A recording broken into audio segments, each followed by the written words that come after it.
Shalom. Bapak Ibu Saudara sekalian, saya sungguh bersuka cita dan bersyukur karena kita semua masih bisa bertemu dan berkumpul dalam sesi pengajaran online minggu ini. Mari sama-sama sebelum kita menikmati kebenaran firman Tuhan, kita mau sama-sama menyadari bahwa Yesus adalah satu-satunya pribadi yang semakin kita butuhkan hari-hari ini. Mari dari dalam hati kita sembah Tuhan. Kita nyatakan kerinduan kita. Sama-sama katakan, I need you more than yesterday. I need you more than words can say. I need you more than ever before. I need you, Lord. I need you, Lord. I need you more than yesterday. I need you more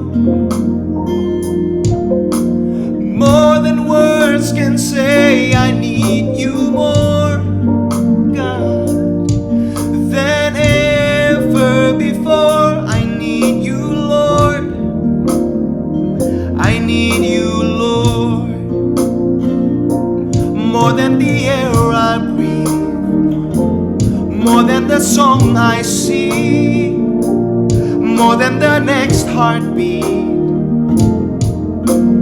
more than anything. Lord, as time goes by, I'll be by your side, 'cause I'll never want to go back to my old life. I need you more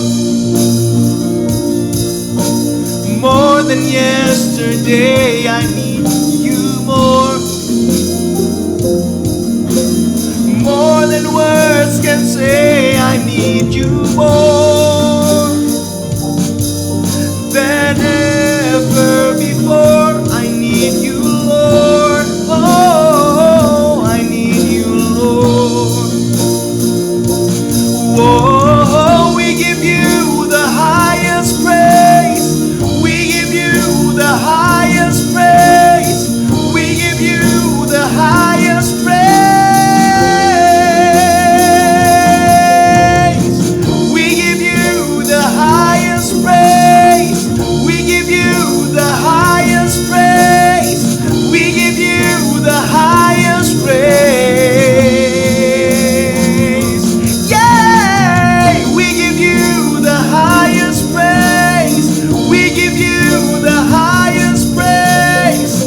We give you the highest praise, Jesus. We give you the highest praise. We give you the highest praise. We give you the highest praise. Oh, I need you more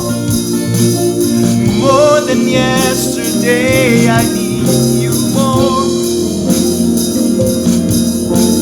more than words can say. I need you more than ever before. I need you, Lord. I need you, Lord. Oh, I need you, Lord. I need you, Lord Jesus. I need you, Lord. Oh, more than I know. I need you, Lord.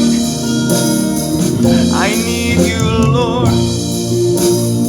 Oh, Jesus, we need you, we need you, we need you, we need you. Oh, yeah, la la la la la la la la la la la la la.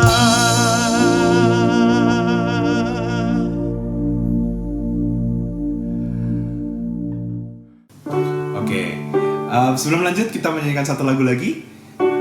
Judulnya What a Friend We Have in Jesus. Ini lagu yang sangat selalu mengencourage saya karena refrennya bagus banget. Refrennya berkata gini, Oh, what peace we often forfeit. Oh, what needless pain we bear. All because we do not carry everything to God in prayer. Basically dia berkata, banyak banget nih damai sejahtera yang kita lewatkan, sukacita yang kita lewatkan. Banyak banget rasa sedih, banyak banget masalah kesulitan yang harus kita hadapi. Nah itu tuh needless sebetulnya, itu tuh nggak perlu. Kenapa bisa kita harus menghadapi itu semua, harus mengalami itu semua? Karena kita nggak menjadikan Tuhan tuh sumber solusi utama kita. Kita jadikan Tuhan last resort, ya kan, opsi terakhir.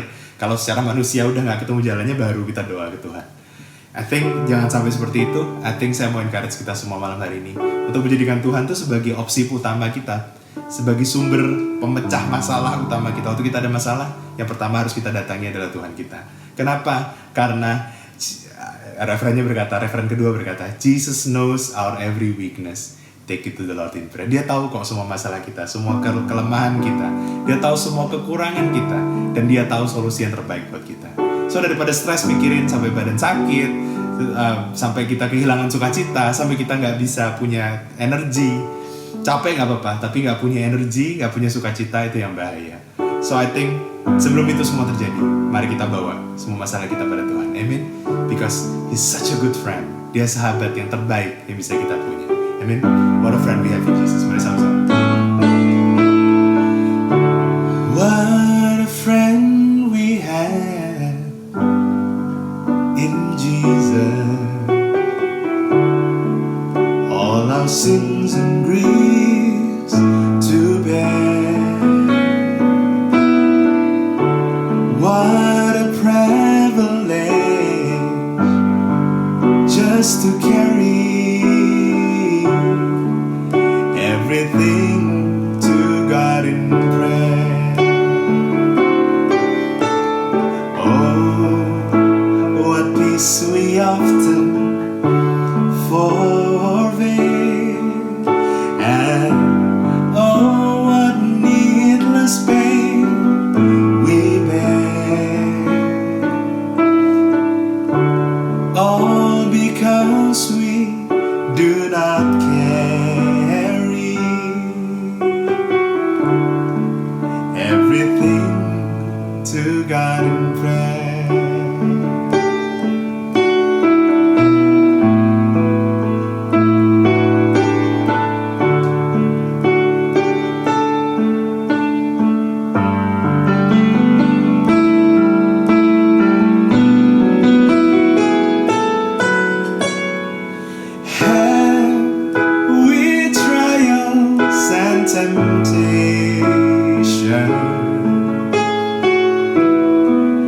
Is there trouble anywhere? Oh, we should never be discouraged. Take it to the Lord in prayer. Can we find a friend so faithful, who will all our sorrow share? Jesus knows our every weakness.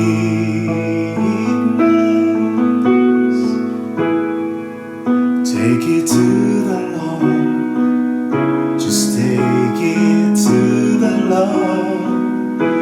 Take it to the Lord. Oh, take it, everything, all your troubles, all your problems, everything. Take it to the Lord in prayer.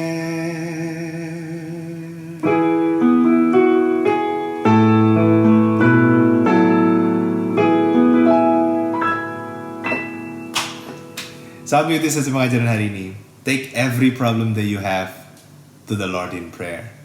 Tuhan Yesus memberkati. Shalom Bapak Ibu, Saudara semuanya. Selamat malam, kita bertemu kembali di sesi Song of Songs. Masih di pasal 4, hari ini kita mau membicarakan pasal 12, ayat 12 sampai yang ke-15.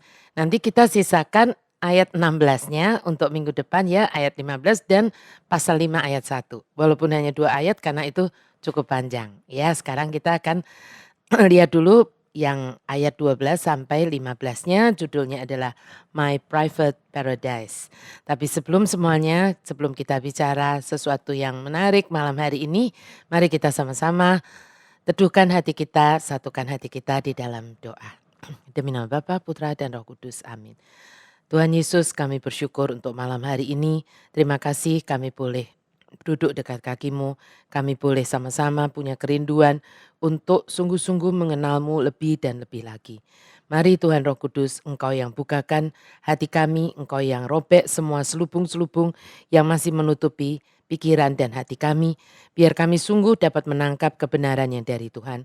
Kami tahu semua yang Kau ingin sampaikan kepada kami dengan satu tujuan, agar hidup kami ini diubahkan jadi pribadi-pribadi yang seperti Tuhan sudah rancangkan sejak awal mula. Kami mau duduk tenang di dekat kaki-Mu Tuhan. Kami mau meneduhkan hati kami dan pikiran kami. Biar semua kebenaran yang daripada-Mu sungguh dapat kami terima malam hari ini. Di dalam satu nama yang punya kuat kuasa, nama Yesus Kristus, Tuhan dan Raja kami berdoa, kami bersyukur, kami sungguh percaya, kami menerima yang kami doakan. Amin. Demi nama Bapa, Putra, dan Roh Kudus. Amin. Oke, nah di dalam ayat 12 sebelum kita baca ya, saya mau bilang begini. Di dalam ayat 12 sampai 15 ini nanti kita akan menemukan pewahyuan yang sungguh dalam. Jadi nggak bisa hanya kita sekali baca, nggak bisa sebetulnya ya, pewahyuan yang sungguh dalam dan hanya bila kita itu sungguh-sungguh memahaminya saja bisa menangkap pewahyuan ini, apa yang Tuhan sampaikan ini dapat kita terima dan mengubahkan hidup kita mulai malam ini dan sampai ke depannya lagi.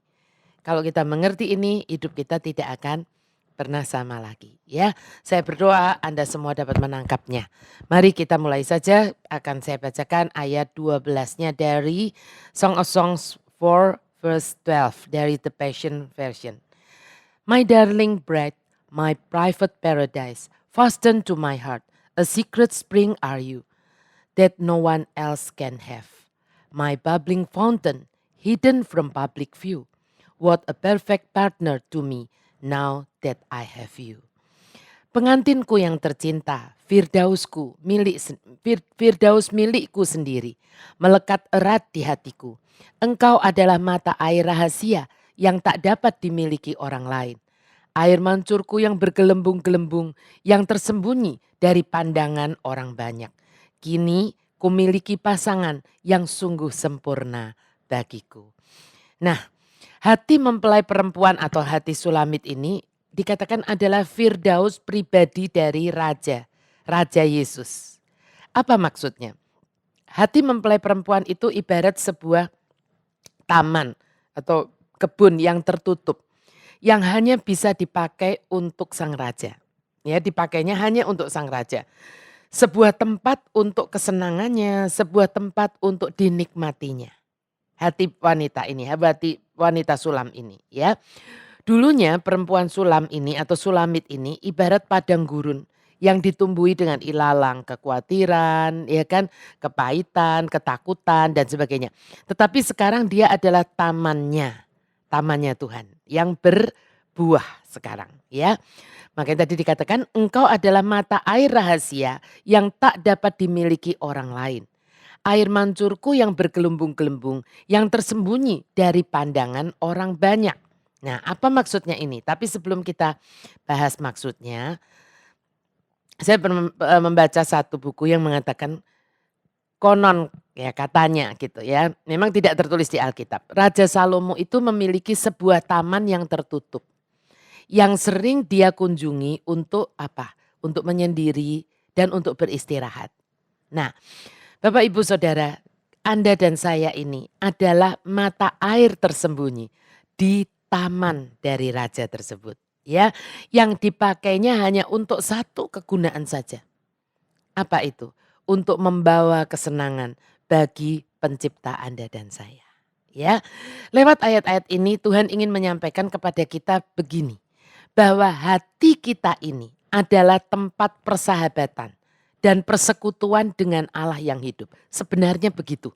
Hati kita ini itu sebetulnya adalah tempat persahabatan dan persekutuan dengan Allah yang hidup. Ibaratnya tamannya Salomo tadi. Maksudnya begitu ya. Nah, so apa yang kita harus buat? Kita harus menjaga dengan baik hati ini. Makanya kan jagalah hatimu dengan segala kewaspadaan, ya kan?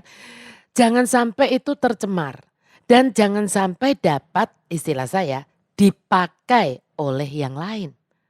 Ya, karena ini taman secret paradise-nya dari Tuhan Yesus, ya.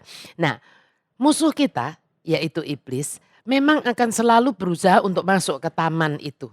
Ya, dan menghancurkan. Tujuannya apa? Menghancurkan mata air rahasia ini dan membuatnya jadi keruh gitu.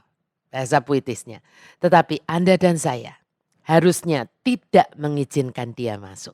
Nah, saya menemukan 2 ayat yang saya kaget waktu Roh Kudus ingatkan ini.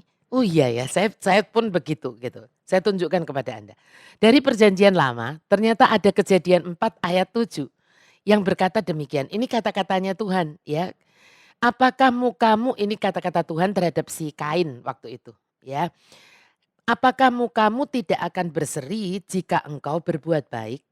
Tetapi jika engkau tidak berbuat baik, dosa sudah mengintip di depan pintu. Ya, dosa sudah mengintip di depan pintu. Ia sangat menggoda engkau, tetapi engkau harus berkuasa atasnya. Maksudnya jangan izinkan masuk, ya. Tapi mengintip di depan pintu kan bukan pintu rumah, tapi pintu hati kita, ya. Nah, dan di perjanjian baru ternyata ada Wahyu 3 ayat 20. Apa itu? Mungkin banyak dari kita yang hafal. Lihat aku berdiri di muka pintu dan mengetok. Siapa yang berdiri di muka pintu dan mengetok? Yesus, ya kan? Jikalau ada orang yang mendengar suaraku dan membukakan pintu, aku akan masuk mendapatkannya. Dan aku akan makan bersama-sama dengan dia. Dan ia bersama-sama dengan aku. Bapak Ibu Saudara, ayat-ayat ini keduanya adalah perkataannya Tuhan. Yang mengingatkan kita bahwa hidup kita ini adalah pilihan. Ya, dan pilihan itu kita buat setiap saat. Suara siapa yang Anda dan saya dengarkan dan izinkan untuk kita bukain pintu hati kita maksudnya. Ya, akan masuk dia di dalam hati kita, di dalam hidup kita. Dialah yang akan menguasai hidup kita. Siapa yang kita bukakan pintu, masuk akhirnya dia yang akan menguasai hidup kita. Baik dosa maupun Yesus, dua-duanya ingin masuk ke dalam hati kita. Betul? Dosa mengintip, Yesus ketuk. Dua-duanya ingin masuk ke dalam hati kita. Disinilah pentingnya Anda dan saya menyadari bahwa saat Anda dan saya sudah berkata yes I do sebagai mempelainya, mempelai Kristus, sulamitnya, diri kita ini dan hati kita ini sebenarnya adalah mata air rahasia yang tak dapat atau tidak dapat dimiliki oleh orang lain harusnya. Ya, hanya untuk mempelai kita, hanya untuk Tuhan Yesus yang kita izinkan masuk. Kebenarannya sebenarnya demikian ya. Dan dari hubungan yang spesial ini akan mengalir kehidupan dan pelayanan sejati yang akan menghasilkan buah-buah bagi kemuliaannya. Ya. Nah, gairah mempelai perempuan itu hanya ditujukan kepada Tuhan Yesus. Dan inilah yang membuat Tuhan Yesus itu akan memproteksinya sebagai miliknya pribadi. Ya, saya mau ulangin supaya Anda semuanya jelas gini. Ketika gairah mempelai perempuan ini hanya tertuju kepada Tuhan Yesus. Ya, kepada Tuhan Yesus. Dan inilah sebetulnya gitu yang membuat Tuhan Yesus itu juga memproteksi gitu. Memproteksi diri kita, hati kita ini sebagai miliknya pribadi. Betul ya, waktu kita memang serahkan hanya untuk dia akan take care itu. Karena dia tahu bahwa ini miliknya pribadi, bukan milik orang-orang lain. Bukan bisa dinikmati oleh orang-orang lain. Ya, nah dengan kata-kata yang lebih mudah mungkin saya bisa katakan seperti ini. Tuhan akan menolong kita untuk senantiasa hidup dalam kebenaran. Ya, untuk senantiasa kita tuh bisa hidup di dalam yang stay on track gitu, ya kan? Jika Anda dan saya memang sungguh-sungguh mencarinya dengan segenap hati. Banyak orang datang ke ruang konseling saya dan berkata begini, "Bu, saya tuh kepingin banget hidup benar gitu loh, Bu. Tapi setiap kali saya jatuh dalam dosa, setiap kali saya melakukan kesalahan, setiap kali saya melakukan kesalahan." Sebetulnya intinya satu, apakah kita sungguh-sungguh mencari yang namanya kebenaran itu dengan segenap hati? Apakah kita membangun hubungan yang spesial? Kalau saya boleh pakai kata eksklusif, hubungannya eksklusif dengan Tuhan Yesus. Pasti, pasti, bukan mungkin, bukan semoga, tetapi pasti Tuhan Yesus akan memprotek itu. Sehingga kita bisa stay on track. Kalau kita mencari kebenaran itu ya dengan segenap hati kita. Ya, tapi kok kadang-kadang cari, kadang-kadang enggak. Nah, itu persoalannya di situ, ya. Nah, kenapa begitu? Ada sebetulnya Tuhan Yesus sudah kasih apa ya, bocoran rahasianya sebetulnya. Sayang orang karena ini sudah sering diucapkan, firman ini tuh dibacakan di gereja, di persekutuan, mungkin termasuk di HOTK. Sehingga oh biasa, oh Matius 6:33 udah ngerti, berasanya kita udah ngerti gitu. Mari malam ini kita mau humble heart, ya kita punya humble heart, kita mau sekali lagi baca supaya kita itu benar nggak kita sudah sungguh-sungguh mengertinya ya. Saya akan bacakan, saya menemukan dari The Passion Version-nya bagus banget Matius 6 ayat 33. Saya bacakan ya. Ya nggak biasa kalau terjemahannya biasa carilah dahulu kerajaan Allah kan udah biasa ya. Kita baca yang dari The Passion. So above all, constantly chase after the realm of God's kingdom and the righteousness that proceeds from him. Then all these less important things will be given to you abundantly. Keren ya? Jadi kalau diterjemahkan begini, jadi di atas semuanya teruslah mengejar kerajaan Allah dan kebenaran yang berasal dari Dia. Lalu ada kata-kata begini, janjinya. Maka semua hal yang kurang penting ini atau semua hal yang kurang penting itu akan diberikan kepadamu secara berlimpah-limpah. Ya, sayang banyak orang Kristen tidak sungguh menangkap janji Tuhan yang luar biasa dahsyat ini sebenarnya ya. Dan mempraktekannya. Kalau ngerti nggak praktek ya nggak ngalamin ya. Dalam hidup mereka. Banyak orang tidak, saya mau katakan malam ini begini. Dengar baik, banyak orang tidak mau sungguh-sungguh memiliki hubungan yang eksklusif gitu. Dengan Allah. Padahal itulah yang Allah sangat rindukan. Ya kan, hubungan eksklusif ini Allah sangat rindukan. Banyak orang apa? Memilih untuk hanya punya hubungan yang biasa-biasa saja dengan penguasa alam semesta ini. Ya. Nah, coba Anda renungkan gini. Saya itu punya dulu anak youth gitu ya, anak youth. Lalu dia udah married dan buka satu resto gitu. Ya satu resto saya nggak sebut dan saya nggak beriklan di sini. Dengan suaminya. Nah, suaminya ini join dengan beberapa temannya. Salah satunya adalah dengan anak-anaknya Pak Presiden kita gitu ya. Nah, sekali waktu pembukaannya saya ini diundang gitu, "Tante datang ya, Om datang," gitu. Nah, ternyata cari parkirnya tuh susah banget karena itu di jalanan yang ramai dan sempit ya parkirnya sedikit gitu. Lalu habis makan ngobrol-ngobrol begitu ya, eee saya ngomong sama anak youth saya ini, "Kamu ini enak loh makananmu ini, tapi kok kamu carinya tempat di tempat yang gini ya? Parkirnya sulit banget," saya bilang begitu. Terus dia ketawa dan dia bilang gini, "Iya tante, aku juga waktu itu bilang ke suaminya gitu, nanti takutnya dimarahin orang." Kan saya tuh bilang gitu, "Kalau iya dong kalau penuh gitu kan parkir melebar-lebar ke ruko-ruko sebelahnya karena tuh hanya di ruko begitu. Nanti kamu dimarahin orang, saya tuh ngomong begitu. Terus dia bilang, "Iya aku juga ngomong gitu sama suamiku," gitu. Tapi suamiku dengan tenang bilang ini, "Oh, biarin aja orang kita joinnya sama anaknya presiden," gitu. Ya, oh saya ketawa kan, saya bilang begini, "Iya juga ya," gitu ya, kita omongan enteng aja kan, ngomongan santai gitu. Tapi benar juga ya, seringkali kan ketika kita itu punya koneksi, itu aja cuman koneksi. Aja sudah dengan penguasa, itu bukan penguasa alam semesta loh Bapak Ibu Saudara, itu penguasa Indonesia, ya kan. Saja sudah membuat banyak perbedaan. Bagaimana kalau kita itu bukan sekedar koneksi, tapi kita itu memang mempunyai persahabatan gitu. Punya pertemanan yang eksklusif, punya hubungan yang eksklusif dengan penguasa itu. Pasti segala sesuatunya akan berbeda, betul? Dan kalau para penguasa banyaknya menghindari orang untuk punya hubungan yang eksklusif dengan dia, karena nanti pasti ada embel-embelnya. Penguasa yang satu ini berbeda Bapak Ibu Saudara. Penguasa yang satu ini justru sangat rindu. Pengen banget Anda dan saya itu punya hubungan, punya koneksi yang eksklusif dengan dia. Ya, ini luar biasa. Sayang banget kerinduan hatinya ini nggak banyak dijawab oleh kita. Banyaknya dari kita hanya ingin punya hubungan yang biasa-biasa saja dengan penguasa alam semesta ini. Ya, coba Anda renungkan sungguh pewahyuan Tuhan malam ini tentang yang namanya mata air rahasia. Dari yang namanya My Private Paradise ini. Ya kan di dalam My Private Paradise ada yang namanya mata air rahasia ini. Ya, hubungan yang eksklusif dengan Tuhan. Yang Tuhan nantikan. Bahkan disertai dengan janji-janji yang dahsyat. Apa itu?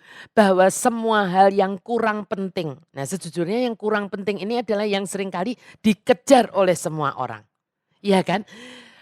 Sebetulnya gini, semuanya kalau kita kejar hubungan eksklusifnya itu, semua yang kurang penting yang dikejar oleh orang seluruh dunia ini pun toh akhirnya akan dia berikan kepada Anda dan saya bukan sekedar enough but abundantly.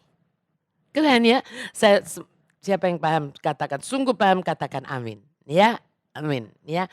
Waktu Roh Kudus merasa bahwa saya itu sudah menangkap apa yang dia mau sampaikan, ya kan ini kan dari perenungan saya gitu.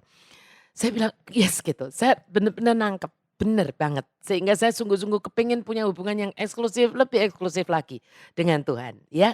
Nah waktu saya sudah menangkap apa yang dia wahyukan, dia singkapkan lebih lanjut kepada saya. Bahwa apa? Padang gurun hati kita ini bisa menjadi taman firdausnya, taman kesukaannya dengan mata air tersembunyi yang memancar hanya untuk dia saja ya. Tapi maksudnya gini, tak seorang pun yang bisa menjarah tamannya ini ya, yang terkunci. Taman ini dikunci dan kenapa? Karena dia saja yang pegang kuncinya, yang memegang kuncinya. Saat mempelai wanita ini tidak mau dicemari, itu enggak jatuh dari langit tetapi ya. Baru terjadi adalah saat mempelai wanita ini tidak mau dicemari oleh hal-hal yang dari dunia ini, dia akan disimpan dan dilindungi hanya untuk sang raja saja. Ya, maka seperti yang Yesaya katakan, ternyata Yesaya sudah pernah mengatakannya di Yesaya 58 ayat 11. Kita lihat. Tuhan akan menuntun engkau senantiasa dan akan memuaskan hatimu di tanah yang kering. Ya walaupun di padang gurun akan dipuaskan dan akan membaharui kekuatanmu. Engkau akan seperti taman yang diairi dengan baik dan seperti mata air yang tidak pernah mengecewakan. Ya. Nah, saat Anda dan saya sungguh-sungguh mau membangun hubungan yang eksklusif dengan Tuhan Yesus, inilah yang akan dia lakukan buat Anda dan saya. Saya minta ditampilin di layar. Menuntun senantiasa. Memuaskan hati kita bahkan saat kita itu ada di tanah kering. Kan kehidupan kita tidak selalu padang rumput. Ya. Nah tetapi kadang padang gurun. Lalu yang ketiga membaharui kekuatan kita. Tadi kan dikatakan membaharui kekuatan kita. Saat kita capek, kita letih, ini dibaharui kekuatan kita. Lalu yang keempat kita seperti taman yang diairi dengan baik. Artinya apa? Subur dan bisa berbuah kalau diairi dengan baik ya. Kita seperti dan yang kelima kita seperti mata air yang tidak pernah mengecewakan. Artinya ya tidak pernah kering. Kalau mata air yang tidak mengecewakan itu berbuah, membual-bual terus gitu istilahnya ya. Nah bukankah hal-hal ini yang sebetulnya dicari dan diperlukan oleh semua orang? Betul enggak? Pengen dituntun senantiasa ada, gimana sih saya itu kepengen diberi petunjuk ya kan. Lalu, saat kita itu sedang mengalami yang kesulitan yang ini gitu, yang sepertinya dalam hidup ini sulit seperti itu. Tetapi kita tetap tahu ada tempat untuk kita itu bersandar, untuk kita bisa curhat. Ya banyak orang kan yang bilang bahwa suami saya nggak ngertiin saya, anak saya nggak ngertiin saya, istri saya juga nggak ngertiin saya, teman-teman juga nggak ngertiin saya. Ya, jadi seperti di padang gurun sendirian gitu, ya kan. Nah, tetapi saat kita menjadi tamannya Tuhan, Dia akan memuaskan kita. Lalu membaharui kekuatan kita waktu kita letih lesu. Dan kita itu seperti taman yang diairi dengan jadi kita subur, kita selalu menghasilkan pada musimnya gitu istilahnya ya. Dan mata air tidak pernah mengecewakan ya. Nah, kalau saya boleh bocorkan, inilah juga yang seringkali dicari oleh orang-orang yang datang di ruang konseling saya. Ya, ini yang sebetulnya dicari. Ya kan, di ruang konseling saya. Sayangnya banyak yang marah atau kecewa saat saya itu hanya memberikan satu solusi. Kalau orang konseling ya kan tentang banyak hal. Terus saya memberikan satu solusi. Apa itu? Membangun hubungan yang intim, yang eksklusif dengan Tuhan Yesus. Biasanya orang berasanya begini, ah Bu Glory mah nyuruhnya selalu seperti itu. Kasih dong solusi yang praktis. Nah ya, praktis gitu. Seringkali orang ya gitu, pengennya dapat solusi yang praktis. Padahal begini, saya membaca ada legenda yang bercerita bahwa Raja Salomo ini kan tadi ya memiliki taman yang sendiri dia. Dan di situ ada mata air gitu. Mata air yang dimeteraikan yang hanya diketahui oleh Salomo. Ia telah memeteraikan sedemikian rupa sehingga hanya dengan cincin meterainya gitu. Cincin meterainya Salomo lah mata air tersebut bisa dibuka dan airnya yang jernih itu bisa mengalir. Seperti itu. Dan air yang manis itu tidak bisa diminum oleh siapapun kecuali Salomo. Karena yang bisa buka hanya Salomo. Ini ada legenda bercerita seperti itu. Saya tiba-tiba ingat Efesus 4 ayat 30. Dan janganlah kamu mendukakan Roh Kudus Allah yang telah memeteraikan kamu menjelang hari penyelamatan. Bapak Ibu Saudara, kita ini telah menjadi mata air yang kudus dan dimeteraikannya aja bukan oleh Raja Salomo, oleh Roh Kudus. Ya kan? Nah, seharusnya semua orang Kristen menyadari hal ini dan tidak pernah takut terhadap apapun juga yang berusaha mengancam hidupnya. Jadi banyak orang takut ketika kita ikut jalannya Tuhan, takut nanti ada ancaman ini dan itu. Ya, harusnya juga kita tidak perlu takut untuk menolak apapun dan siapapun yang berusaha mau masuk dan mencemari hati atau hidup kita ini. Ya, termasuk kuasa kegelapan. Harusnya banyak orang bilang, Bu gimana caranya saya bisa mengusir kuasa kegelapan? Ya berdiri saja kalau Anda sungguh-sungguh tahu bahwa roh yang diam di dalam Anda itu lebih besar dari yang ada di luar, yang pertama. Yang kedua, Roh Kudus ini yang lebih besar dari segala roh yang ada di dunia ini sudah memeteraikan kita bahwa kita itu adalah miliknya. Jadi sebetulnya apa? Kalau kita sungguh sadar ini bahwa kita itu memiliki meterai Allah yang hidup. Kita ini aman Bapak Ibu Saudara. Ya, jadi nggak usah tunggu siapa hamba Tuhan nengking gitu. Nggak usah, kita bisa berdiri. Ya kan, dan nggak usah pakai ini dan itu. Karena meterai itu ada di hati kita. Yang bilang siapa? Firman Tuhan bukan Ibu Glory. Ya jangan bilang Ibu Glory bilang enggak. Firman Tuhan berkata begitu ya. Nah mari kita lihat. Saya itu seringkali kadang-kadang gini. Saya kepingin benar-benar kasih tahu gitu ya kan. Biar banyak orang yang hidupnya itu sungguh-sungguh dimerdekakan. Ya dan tidak terbelit oleh persoalan ini dan itu. Bukan berarti nggak ada persoalan Bapak Ibu Saudara di dunia ini. Ada, tetapi Tuhan itu ternyata sudah kasih clue-cluenya. Ya kan? Kasih rahasia-rahasianya untuk kita bisa bereskan itu. Sebenarnya kalau kita tahu. Dari mana? Ya dari firman. Ya, mari kita lihat Roma 8:31. Sebab itu, apakah yang akan kita katakan tentang semuanya itu? Jika Allah di pihak kita, siapakah yang akan melawan kita? Ini kan berbicara tentang keamanan, ya kan? Kalau Allah di pihakku, siapa yang bisa lawan aku? Ini bicara tentang keamanan, proteksi, ya kan? Tetapi Kalau kita baca selanjutnya di ayat 32-nya, makanya baca ayat jangan cuma sepotong. Walaupun di buku saat teduh Anda tulisannya cuma satu ayat, bacalah minimal satu perikop. Supaya Anda dapat pengertian yang utuh ya. Coba lihat baca ayat 32-nya. Ia yang tidak menyayangkan anaknya sendiri, tetapi yang menyerahkannya bagi kita semua.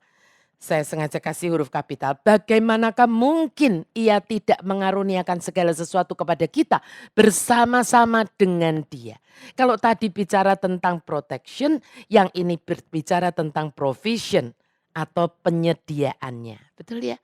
Penyediaan. Ya. Nah, saya menemukan dua ayat itu di versi The Passion-nya bagus banget. Saya bacakan. So, what does all this mean? If God has determined to stand with us, tell me, who then could ever stand against us? For God has proved his love by giving us his greatest treasures. Apa itu? The gift of his son. And since God freely offered him up as the sacrifice for us all, he certainly won't withhold from us anything else he has to give. Ya, jadi apa artinya semua ini? Kalau Allah sudah memutuskan, Allah loh yang memutuskan. Kalau Allah sudah memutuskan berdiri di pihak kita, katakan kepadaku, siapa yang akan dapat melawan kita? Ya, karena Allah sudah membuktikan cintanya dengan memberi kita hartanya yang terbesar. Siapa? Yaitu anaknya. Dan karena Allah dengan cuma-cuma memberikan anaknya itu sebagai korban untuk kita semua. Apa yang terjadi? Sudah pasti dia tidak akan menahan. Kalau saya boleh nambahkan lah, tapi ini kan firman. Saya nggak boleh tambahin. Kalau boleh saya mau berkata, ya sudah pastilah gitu. Ya kan? Dia tidak akan menahan-nahan apapun dari kita. Apa yang harus diberikannya. Bapak Ibu Saudara, kalau Anda meminta sesuatu hal di dalam nama Tuhan Yesus. Ya kan? Pastikan Anda sedang ada dalam kehidupan yang mencari kebenarannya di tempat yang utama. Betul? Ya kan? Dan kalau itu Anda bisa pastikan, ini terjadi untuk Anda. Kalau itu baik untuk Anda, gak mungkin Tuhan tidak berikan. Dan untuk dia bisa memberikan, itu pinat lah, seujung kuku lah untuk kuasanya. Betul? Tetapi juga tidak ada yang terlalu kecil untuk kasihnya. Enggak ada yang terlalu besar untuk kuasa Tuhan. Tetapi tidak ada yang terlalu kecil untuk kasihnya. Kalau dia melihat gitu ya kan. Bahwa itu karena tadi ingat tadi yang pertama. Bahwa dia itu mengingini hubungan yang eksklusif dengan Anda dan saya. Nah kalau Anda meminta sesuatu, dia itu sebetulnya pasti senang. Ya kan, kalau sesuatu itu baik untuk Anda gitu. Tapi kalau begini, kalau Anda itu di dalam kemahatauannya gitu, dia tahu bahwa apa yang Anda minta ini kalau Anda dapat, nanti akhirnya hubungan Anda dengan dia nggak eksklusif lagi. Hubungan Anda tercemar. Atau hubungan Anda menjadi biasa-biasa saja atau menjadi dingin. Dalam kasihnya kepada Anda dan saya. Dia pasti tidak akan memberikan itu kepada Anda. Walaupun Anda merasa bahwa saya butuh banget ini. Masa Tuhan gak bisa kasih? Oh bisa, kalau bicara bisa mah bisa. Tetapi bicara tentang kasihnya. Dan bicara tentang kerinduan hatinya. Ya kan? Dia mungkin tidak kasih itu. Tapi sebaliknya kalau Anda utamakan dulu Tuhan, Anda bangun hubungan yang eksklusif dulu dengan Tuhan, tadi kan dikatakan yang lain-lain yang kurang penting gitu, itu pun akan diberikan kepada Anda, ya kan? Abundantly, bukan hanya enough, abundantly. Nah seringkali orang membalik itu, merasa yang Tuhan bilang kurang penting itu untuk kita penting banget. Sehingga kita kejar itu. Nah malah kita akhirnya kehilangan semuanya. Ya semoga Anda semua nangkap. Jadi Bapak Ibu Saudara sebenarnya kalau kita sungguh-sungguh paham ya. Apa yang Tuhan mau beritahukan kepada kita lewat ayat 12 dari Song of Song pasal 4 ini.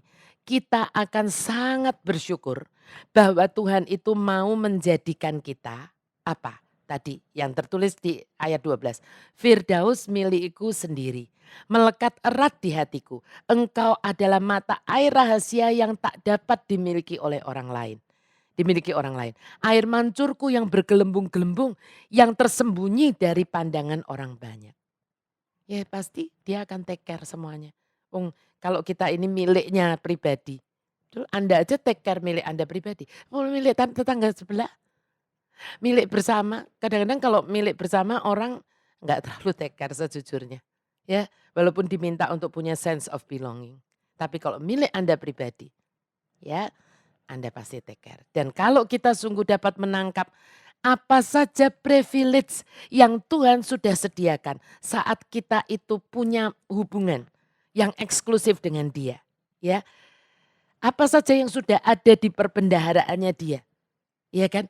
Pastinya terlalu bodohlah kita jika kita menyia-nyiakan tawaran dan kesempatan ini. Amin. Saya berdoa sungguh Anda menangkap ini. Ya, Anda juga yang anak-anak muda yang masih mengawali kerja, yang baru pertama kali kerja, biasanya fokusnya langsung ke pekerjaan itu, naiknya pangkat, promosi, salary gitu. Bukan nggak boleh. Boleh itu dibawa ke hadapan Tuhan, didoakan. Saya juga pernah muda ya. Tetapi jangan itu yang utama. Karena di mata Tuhan itu sebetulnya perikintilan itu gitu ya kan. Cari dulu bangun hubungan yang eksklusif. Kalau kalian semua buat hubungan yang eksklusif dengan Tuhan.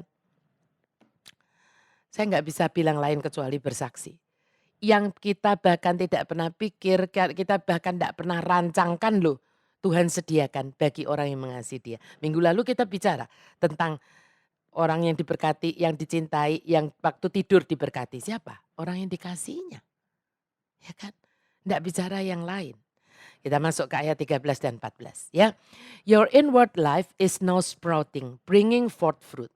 What a beautiful paradise unfolds within you. When I'm near you, I smell aromas of the finest spice. For many clusters of my exquisite fruit now grow within your inner garden. Here are the 9.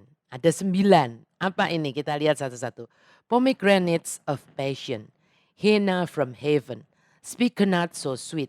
Saffron shining. Fragrant calamus from the cross. Sacred cinnamon. Branches of scented woods. Myrrh like trees, like tears from a tree, and aloe as eagles ascending.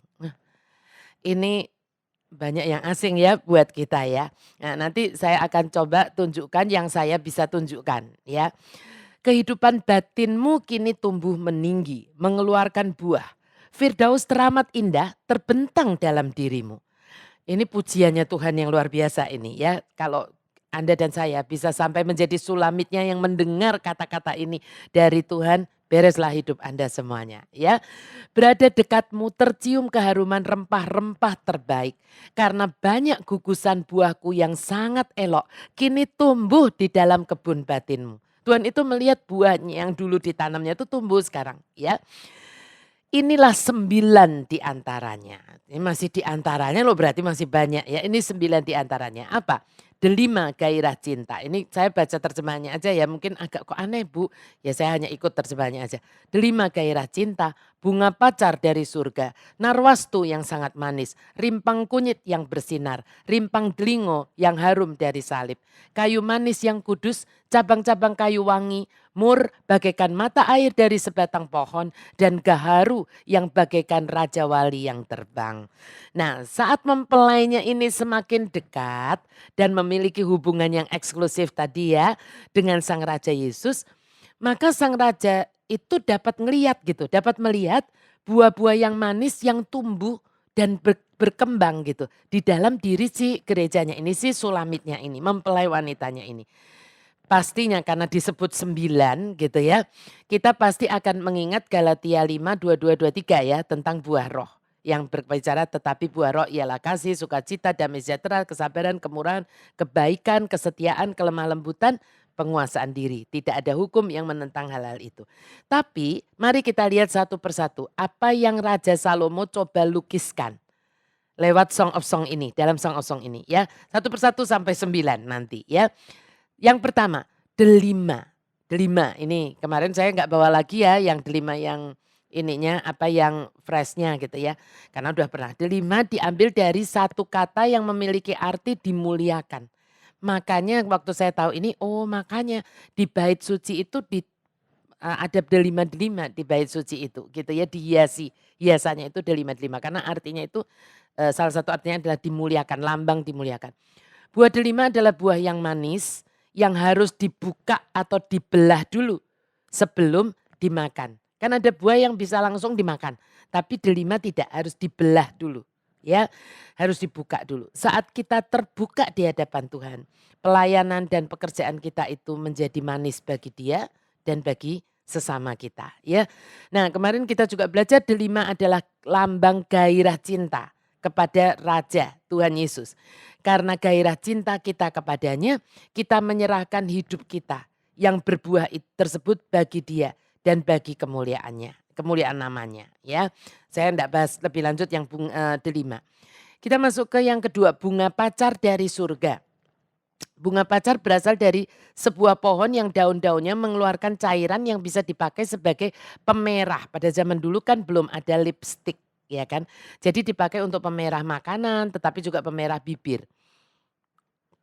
Itu pakai namanya bunga pacar. Nah, bunga pacar berasal dari akar kata untuk penebusan dan pengampunan. Artinya adalah apa? Buah belas kasihan dan belas kasih dan pengampunan akan tampak pada mempelainya yang telah dewasa. Ya, mempelainya yang telah dewasa itu pasti akan menampilkan gitu, menampakkan yang namanya belas kasih dan pengampunan, bukan penghakiman, bukan kebencian dan penghakiman, tapi belas kasih dan pengampunan.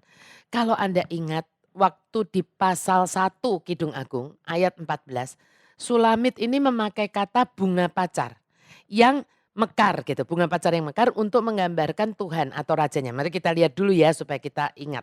Song of Songs 1 ayat 14. He is like a bouquet of henna blossom. Henna plucked near the vines at the fountain of the Lamb. I will hold him and never let him apart. Let him part. Dia bagaikan karangan bunga pacar yang dipetik dekat pohon anggur di air mancur anak domba. Aku akan memegangnya dan tak pernah membiarkannya pergi. Ya ingat waktu itu. Tapi sekarang itu kan di pasal 1 itu Sulamit mengatakan tentang Raja Yesus ini seperti bunga pacar gitu ya kan. Karangan bunga pacar. Tapi sekarang Tuhan memakai istilah yang sama. Memakai istilah bunga pacar juga untuk menggambarkan kehidupan Sulamit. Apa maksudnya ini? Apa artinya ini? Tuhan itu tahu keserupaan atau kemiripan dengan Tuhan itu mulai tumbuh di dalam perempuan Sulam ini. Di dalam diri Sulamit ini. Kan kita kalau berdoa gini, Tuhan jadikan aku serupa dengan engkau. Kan suka bilang gitu kan. Supaya aku makin lama makin menyerupai engkau. Nah ini. Ketika gerejanya itu dewasa, ketika Anda dan saya itu dewasa, ternyata memang menjadi serupa dengan Tuhan Yesus, ya. Nah, dalam tradisi Yahudi dahulu, di malam sebelum pernikahan, ya, kalau orang Jawa bilang malam midodareni gitu, itu tangan dan kaki mempelai wanita itu akan diwarnai dengan bunga pacar ini. Mungkin itu sampai sekarang ada tradisi di Timur Tengah itu masih berjalan. Kalau Anda bisa lihat di pengantin dari India juga ya kan dari orang Arab, orang India.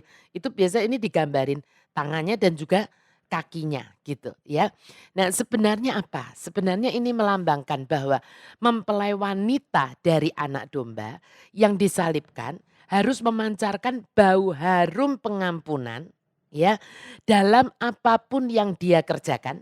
Makanya dilambangkan dengan tangan dan juga di dalam perjalanan hidupnya yang dilambangkan dengan kaki.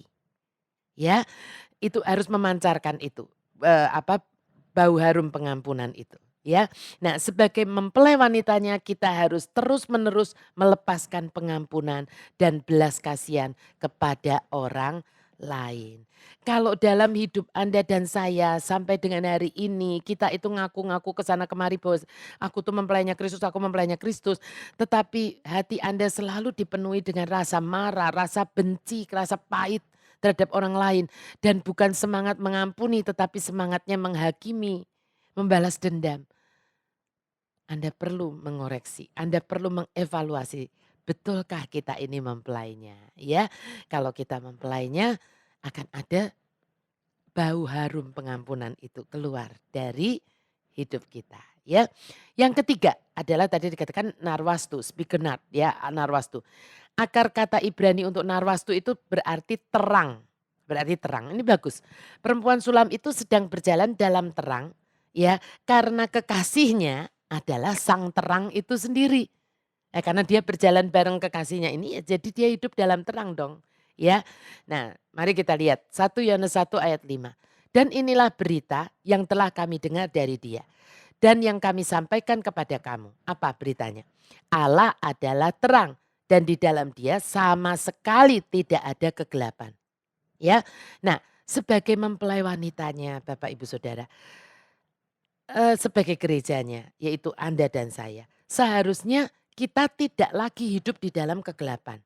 Apa itu kegelapan? Tipu-tipu, ya, melakukan sesuatu yang curang, menutup-nutupi kebenaran, terus menyembunyikan dosa, ya, dan sebagainya. Pokoknya semua perbuatan-perbuatan kegelapan. Harusnya enggak. Saat Anda dan saya sungguh berjalan bersama Tuhan Yesus yang adalah sang terang itu sendiri, ya kan? Konsekuensi logisnya apa? Enggak mungkin kita bisa tetap hidup di dalam kegelapan karena terangnya dia tuh terang banget gitu istilahnya. Enggak mungkin gitu.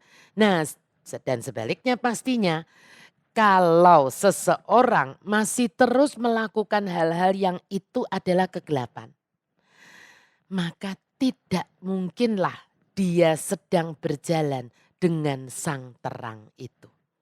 Bisa paham? Bisa menangkap ya sampai sini ya. Sederhana sebetulnya. Bisa saja dulu dia pernah berjalan dengan sang terang tersebut. Bisa saja, tapi itu dulu. Itu dulu. Ya, sudah sekarang sudah tidak lagi. Ya, karena kalau Anda dan saya sampai dengan hari ini masih terus berjalan bersama sang terang itu, day by day gitu. Kegelapan yang ada pada kita itu pasti akan ditembus oleh terangnya itu.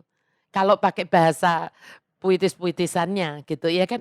Tapi kalau pakai bahasa gampangnya adalah nggak mungkin lah kalau Anda dan saya ini tiap hari punya saat teduh dan bukan sekedar saat teduh yang kewajiban ya, tetapi saat teduh yang Anda dan saya benar-benar merenungkan, benar-benar membangun hubungan yang setiap hari menjadi makin kenal Tuhan dan makin intim.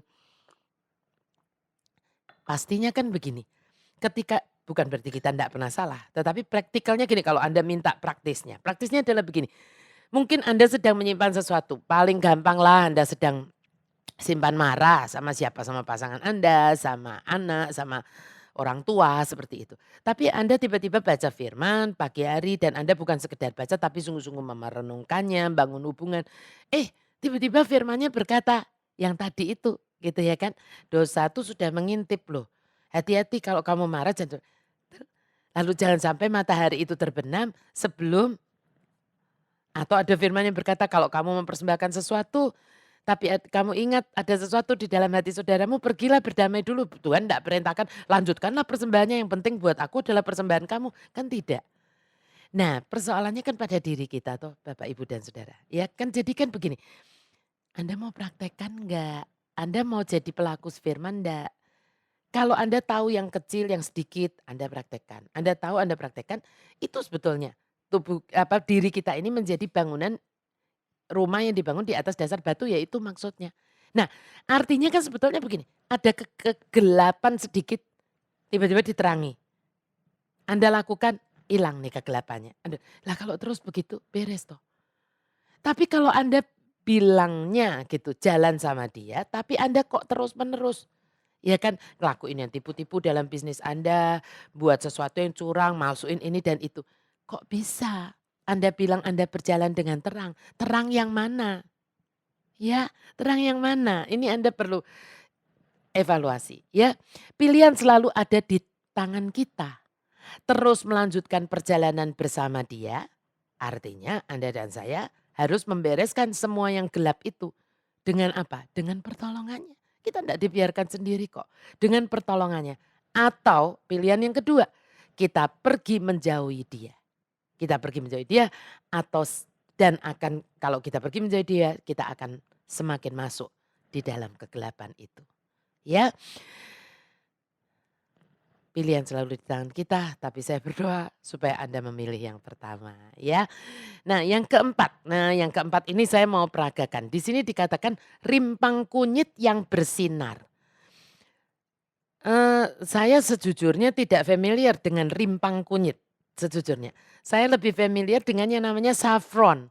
Nah, Bapak Ibu Saudara mungkin juga sekarang, baru ngetren ya saffron ini. Saya baca di Instagram itu lihat banyak banget ditawarkan katanya yang susah tidur minum saffron bisa tidur, lalu menjaga imunitas, ya mungkin kalau kurang tidur kan imunitasnya turun gitu ya. Lalu untuk kulit, macam-macam lah, ya seperti itu. Nah, puji Tuhan, berapa tahun lalu ya Pak Gana pernah ke Turki, saya belum jadi ke Turki ya, tapi di Turki itu ada saffron yang bagus, yang kualitasnya bagus ya. Nah, Pak Gana waktu itu pernah ke Turki sehingga membeli saffron. Di Israel dan Timur Tengah itu ada, dulu ya di Israel dan Timur Tengah, tapi sekarang di dunia juga. Saffron ini adalah rempah-rempah yang mahal sekali harganya. Bapak Ibu Saudara ya. Untung masakan Indonesia nggak harus pakai saffron karena mahal. Seperti bisa dibilang, boleh dibilang lah ya walaupun tetap mahal emas, tapi seperti emas. Kenapa? Karena di gram kalau beli.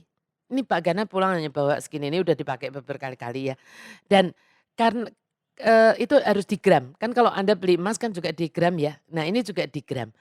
Warnanya merah dikatakan begitu, tapi kalau diseduh air dengan air panas akan menjadi kuning berkilau. Saya tunjukkan dulu sebelum nanti saya tunjukkan artinya. Makanya ini di sini banyak gelas-gelas, ini bukan karena saya minumnya terlalu heboh Bapak Ibu Saudara, bukan ya.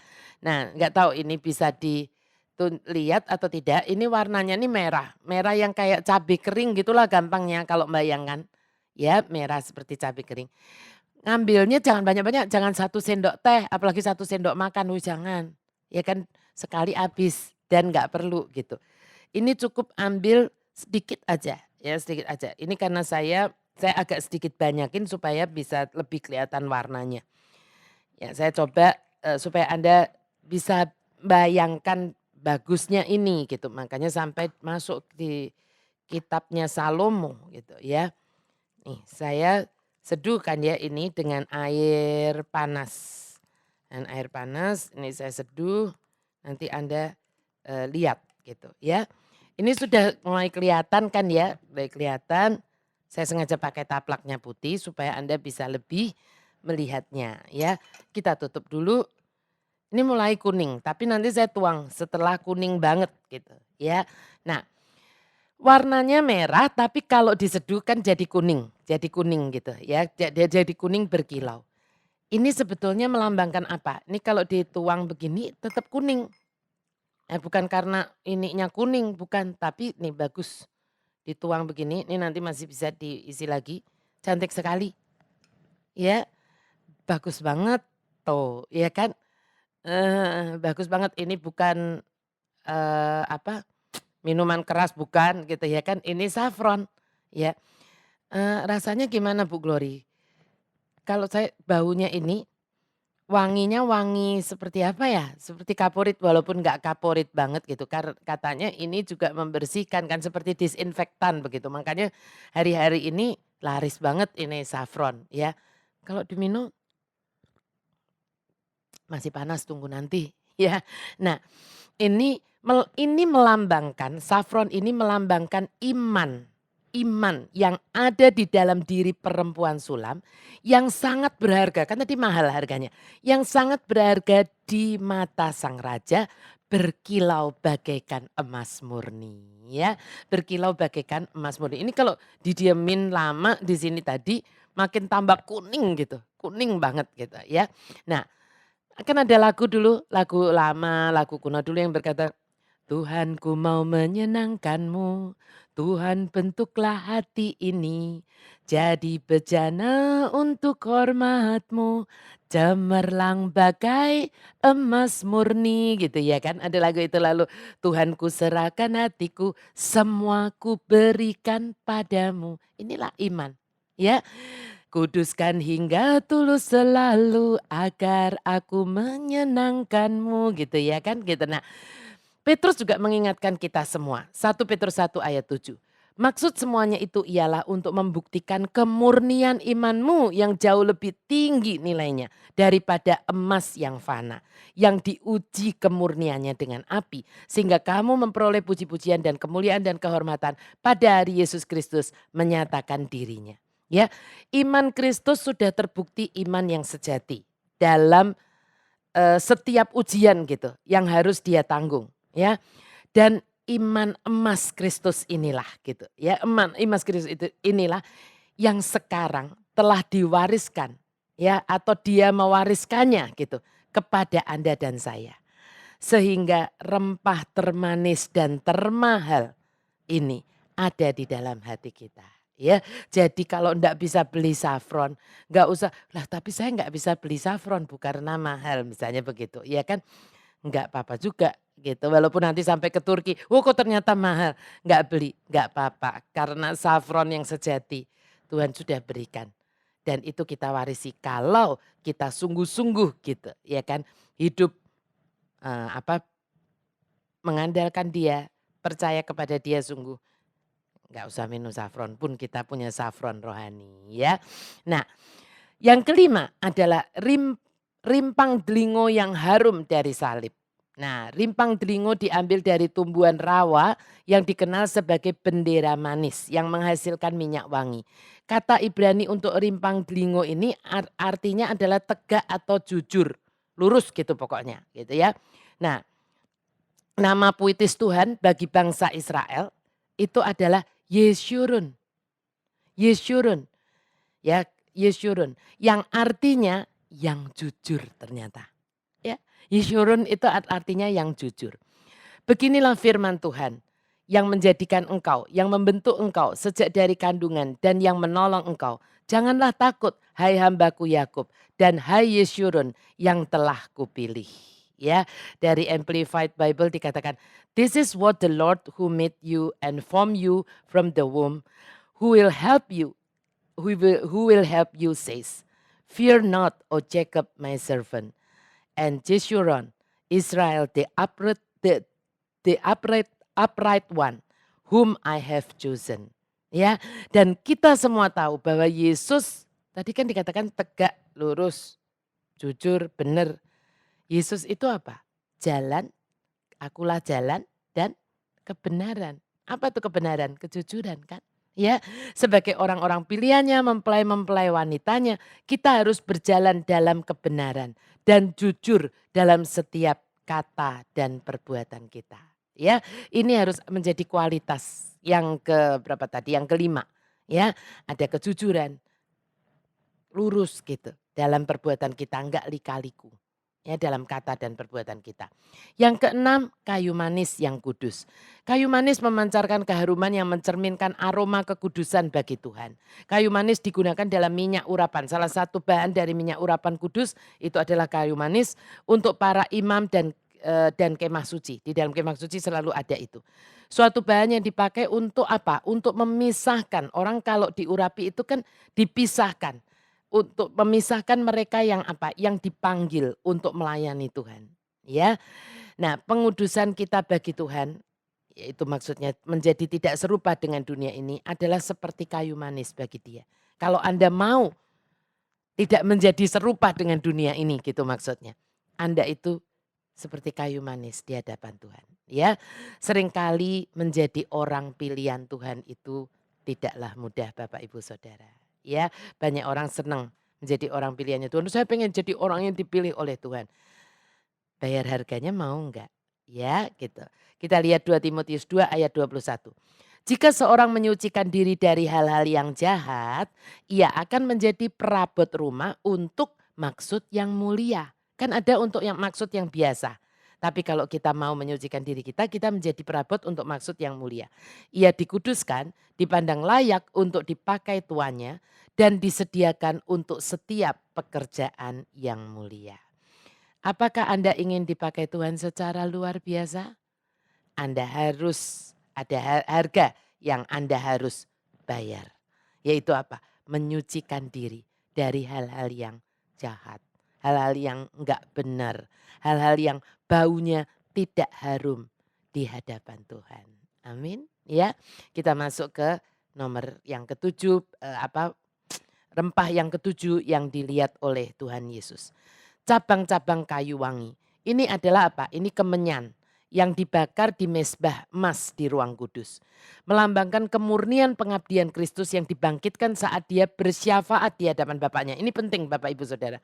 Doa-doanya naik seperti kemenyan. Doa syafaatnya Tuhan Yesus itu naik seperti kemenyan ke kasih karunia-Nya Allah Bapa, ke ruang Maha Kudus gitu. Ya, Holy of Holies-nya surga. Sebagai pengantara agung dan satu-satunya kepada Bapa di surga. Tuhan Yesus itu rela dipisahkan, ya, dikuduskan. Untuk apa sih Bapak Ibu Tuhan Yesus itu dikuduskan, dipisahkan? Agar dia siang dan malam, dia bisa menjadi perantara doa-doa kita kepada Bapaknya di surga. Ya, nah saya pengen tanya sama Anda semuanya. Apakah Anda sungguh tahu bahwa Yesus itu berdoa buat Anda? Kan banyak orang merasa saya nggak ada yang mendoakan Bu gitu. Iya kan, tolong dong Ibu Glory yang berdoa buat saya, pasti saya mau. Pasti saya mau. Kalau di Nen Hour saya sering kali mendoakan orang-orang yang meminta untuk didoakan ya di Nen Hour di jam 3 sore saya. Tetapi seandainya pun doa saya tuh nggak ada apa-apanya Bapak Ibu Saudara. Kalau dibandingkan dengan doa syafaatnya Tuhan Yesus buat Anda dan saya. Ya, apakah Anda tahu apa doanya untuk Anda dan saya? Anda sebetulnya bisa membacanya nanti seluruhnya di Yohanes 17. Yohanes pasal 17. Tapi saya mencoba mengutip beberapa poin penting dari doanya. Tapi saya ngutip beberapa tapi ternyata banyak. Jadi tapi saya mau tampilkan ini. Karena ini perlu untuk supaya Anda nanti lihat apa yang Yesus itu sudah doakan untuk Anda dan saya. Ya, coba perhatikan baik. Saya tampilkan di layar cukup panjang. Aku berdoa untuk mereka. Ini Yesus loh yang bilang sama Bapaknya. Aku berdoa untuk mereka. Bukan untuk dunia aku berdoa. Tetapi untuk mereka yang telah engkau berikan kepadaku. Sebab mereka adalah milikmu dan segala milikku adalah milikmu. Dan milikmu adalah milikku. Dan aku telah dipermuliakan di dalam mereka. Dan aku tidak ada lagi di dalam dunia. Tetapi mereka masih ada di dalam dunia. Dan aku datang kepadamu ya Bapa yang kudus. Ini dia tuh bersyafaat, dia tuh sampai datang nih ya kan. Tersungkur di hadapan Bapaknya. Apa yang dia doakan? Lihat satu yang pertama. Peliharalah mereka dalam namamu. Yaitu namamu yang telah engkau berikan kepadaku. Supaya mereka menjadi satu sama seperti kita. Kita dipelihara. Ya kan? Supaya kita tetap dalam kesatuan dengan dia. Lalu saya lompat. Aku telah memberikan firman-Mu kepada mereka. Dan dunia membenci mereka. Yesus tahu kalau Anda dan saya dibenci dia tahu. Ya, karena mereka bukan dari dunia. Sama seperti aku bukan dari dunia. Lalu apa yang dia doakan? Keren. Aku tidak meminta supaya engkau mengambil mereka dari dunia. Kok diambil ya mati. Ya kan? Tetapi supaya engkau melindungi mereka. Ya, dari pelihara, dilindungi, melindungi mereka daripada yang jahat. Itu kan doa Anda kan? Ya, mereka bukan dari dunia, sama seperti aku bukan dari dunia. Kuduskanlah mereka dalam kebenaran. Yesus itu berdoa supaya Anda dan saya itu dikuduskan dalam kebenaran. Ya, firman-Mu adalah kebenaran. Sama seperti engkau telah mengutus aku ke dalam dunia. Demikian pula aku telah mengutus mereka ke dalam dunia. Dan aku menguduskan diriku bagi mereka supaya mereka pun dikuduskan dalam kebenaran. Ini masih bicara tentang kekudusan ya kan. Dan bukan untuk mereka ini saja aku berdoa. Tetapi juga untuk siapa? Orang-orang yang percaya kepadaku oleh pemberitaan mereka. Jadi anak rohani Anda udah tercover sama doanya Tuhan Yesus. Ya kan gitu. Kalau Anda lupa doakan anak rohani Anda, Tuhan Yesus sudah mendoakannya. Keren kan? Ya, supaya mereka semua menjadi satu sama seperti engkau ya Bapa di dalam aku dan aku di dalam engkau. Agar mereka juga di dalam kita supaya dunia percaya bahwa engkaulah yang telah mengutus aku. Lalu lompat lagi, ya Bapa aku mau, ini keren banget.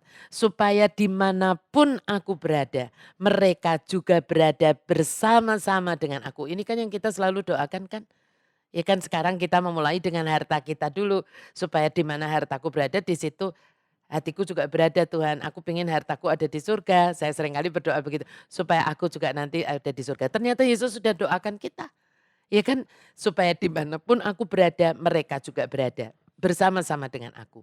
Mereka siapa? Mereka yang telah engkau berikan kepadaku. Agar mereka memandang kemuliaanku. Yang telah engkau berikan kepadaku. Sebab engkau telah mengasihi aku sebelum dunia dijadikan.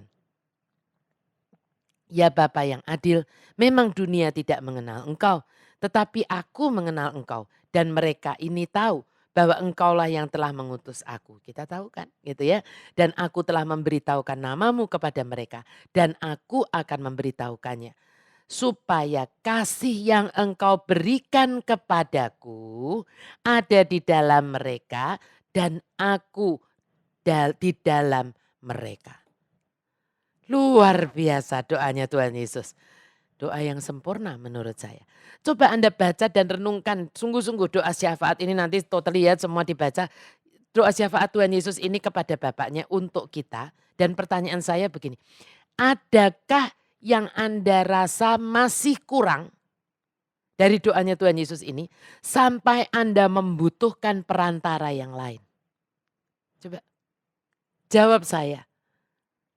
Adakah doanya Tuhan Yesus ini adakah yang kurang sampai Anda membutuhkan perantara yang lain selain Tuhan Yesus?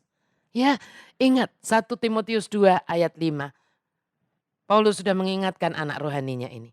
Karena Allah itu esa dan esa pula dia yang menjadi pengantara antara Allah dan manusia. Siapa itu? Yaitu manusia Kristus Yesus. Lain tidak. Ya, Anda harus mengerti ini sungguh. Jangan sampai kita melukai hati Bapak kita di surga. Ya, yang ke-8. Mur, bagaikan air mata dari sebatang pohon. Bukan mata air ya, tapi memang air mata ini dari sebatang pohon. Nah, mengapa mur di Israel itu dikenal sebagai air mata dari sebatang pohon? Karena mur itu adalah rempah damar yang dibuatnya dengan cara mengiris gitu. Mengiris sebatang pohon sampai getahnya itu menetes. Ya makanya dikatakan air mata dari sebatang pohon. Mur itu adalah gambaran dari kasih Yesus yang rela mati, rela menderita sampai darahnya menetes dari kayu salib di Golgota. Ya, bau mur sekarang itu ada di dalam perempuan sulam yang sudah dewasa ini. Karena sebagai mempelainya, dia selalu akan ingat akan pengorbanan Kristus. Sehingga dirinya juga terpanggil. Ya karena dia ingat pengorbanannya Kristus, dia juga terpanggil untuk berkorban demi orang lain gitu.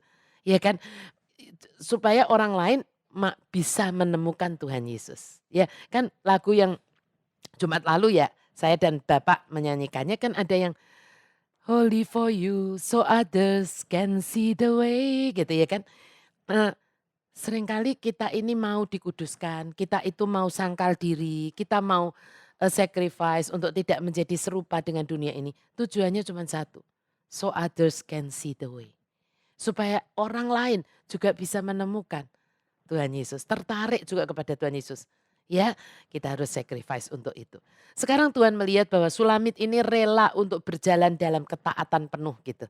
Dengan Tuhan Yesus, walaupun seringkali itu artinya adalah sangkal diri dan pikul salib. Tetapi dengan satu tujuannya, supaya lewat kelakuannya, lewat perilakunya, lewat pribadinya yang baru ini, banyak orang juga dituntun kepada Tuhan Yesus. Ya, 1 Petrus 3 ayat 1 berkata, demikian juga kamu hai istri-istri tunduklah kepada suamimu supaya jika ada di antara mereka yang tidak taat kepada firman, mereka juga tanpa perkataan dimenangkan oleh kelakuan istrinya. Saya rasa saat kita menjadi mempelainya yang dewasa dan ini berlaku bukan hanya untuk wanita tetapi juga untuk laki-laki. Ya, bukan hanya untuk istri tetapi juga untuk suami. Kalau kita menaati, kita melakukan sesuatu gitu ya.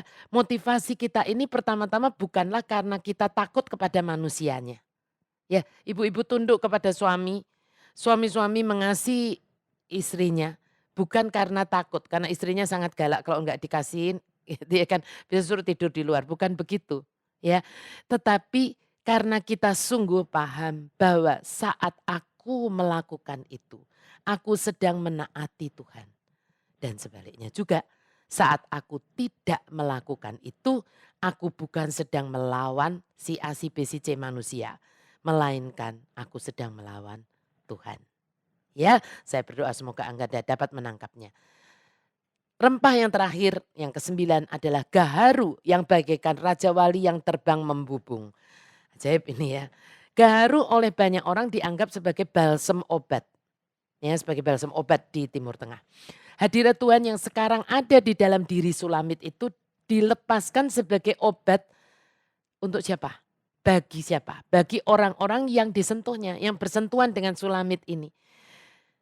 Nah, yang Anda dan saya perlu tahu begini, jubah Yesus itu di Alkitab di Mazmur dikatakan beraroma gaharu. Kita baca ya, Mazmur 45 ayat 9. Segala pakaianmu berbau mur, gaharu dan cendana.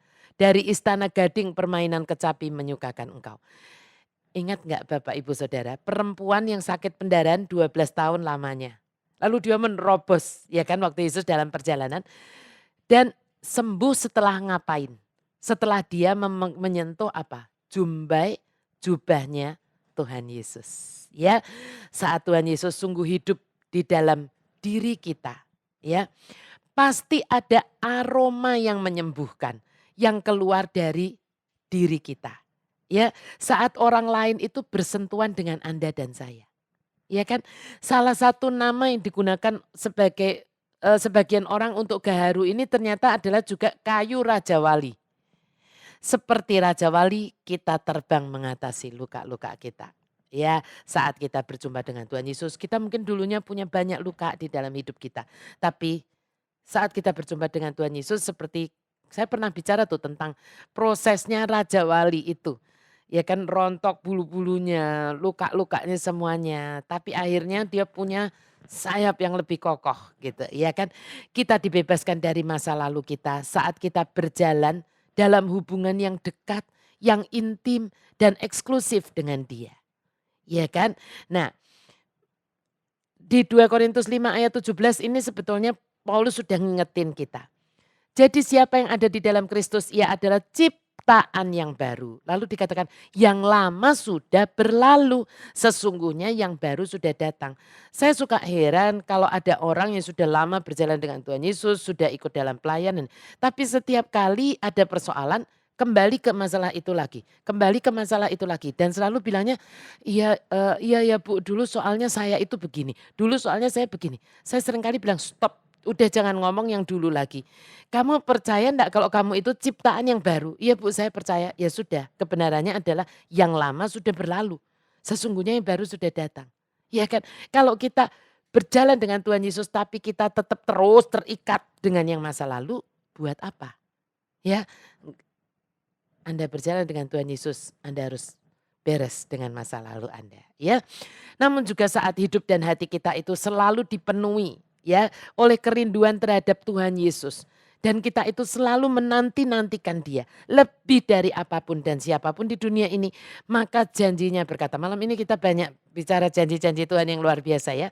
Janjinya berkata apa? Kalau Anda sungguh menanti-nantikan Tuhan. Ya, Yesaya 40 ayat 31 nih ayat yang familiar banget ya.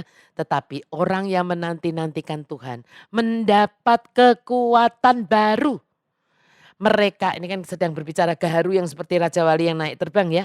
Mereka seumpama Raja Wali yang naik terbang dengan kekuatan sayapnya. Mereka berlari dan tidak menjadi lesu. Mereka berjalan dan tidak menjadi lelah. Memang masih harus berlari, memang harus masih berjalan. Ya bukan nganggur, tetapi tidak menjadi lesu dan tidak menjadi lelah. Banyak orang hari-hari ini berkata bahwa mereka berasa letih, capek, lesu, nggak ada semangat untuk menjalankan hidup ini. Mengapa demikian? Alasannya karena aku harus terus seperti orang berlari-lari Bu, ngejar ini dan itu. Menurut saya bukan itu alasannya. bukan berlari mengejar ini dan itu yang membuat kita capek. Karena selagi kita masih harus hidup di dunia ini, ya memang kita tidak akan duduk berpangku tangan, ya kan? Namun persoalannya adalah apa yang kita kejar dan kepada siapa kita menaruh harapan kita. Itulah seringkali yang membuat kita kuat dan bahkan makin kuat atau kita jadi capek dan menyerah. Ya, bukan masalah berlari mengejarnya, tetapi apa atau siapa yang kita kejar dan kepada siapa kita menaruh harapan kita. Ya kan? Nah, saat Anda mengejar yang salah dan mengandalkan yang salah. Karena sekarang itu banyak karena sosial media ya seperti itu. Banyak kita ditawarin ini dan itu, kita pikirnya ini baik, kita ikut seminar, kita ikut apa yang baik, tetapi kita harus pilih itu. Ya kita harus hati-hati, tidak semua tawaran harus kita accept ya. Kalau kita salah mengejar yang salah, kita mengandalkan yang salah ya, maka Anda pasti capek, pasti lesu, pasti letih ya. Karena dunia ini selalu membuat Anda tidak pernah puas. Ya, dan meragukan provisionnya, penyediaannya. Ya, Tuhan tidak meminta kita malas, tetapi Tuhan juga ingin kita punya hati yang berserah karena percaya bahwa Dia yang menggenggam tangan kita dan Dia yang menggenggam hari depan kita adalah satu pribadi yang sama. Ini mudah diucapkan, tetapi perlu untuk dipraktekkan segera supaya Anda bisa membuktikan bahwa memang betul Dia yang menggenggam hari depan Anda dan saya, ya. Nah, saat Anda dan saya berjalan dan berlari bersama Tuhan, bukan berlari sendiri, berlari bersama Tuhan. Jadi kalau Tuhan bilang stop ya stop. Ya kan, Tuhan bilang belok kanan ya Anda jangan lurus atau belok kiri. Ya, Anda menanti-nantikan Tuhan, melakukan kehendaknya dan menaati perintahnya lebih dari apapun. Anda dan saya justru akan makin kuat, penuh sukacita dan bersemangat.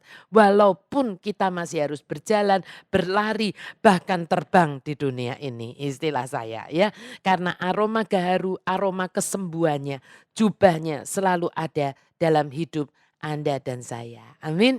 Sekarang kita lanjut ke ayat terakhir yaitu ayat 15. Dari Song of Song 4 ayat 5. Tadi kan baru Song of Song 4 ayat yang 13-14 ya.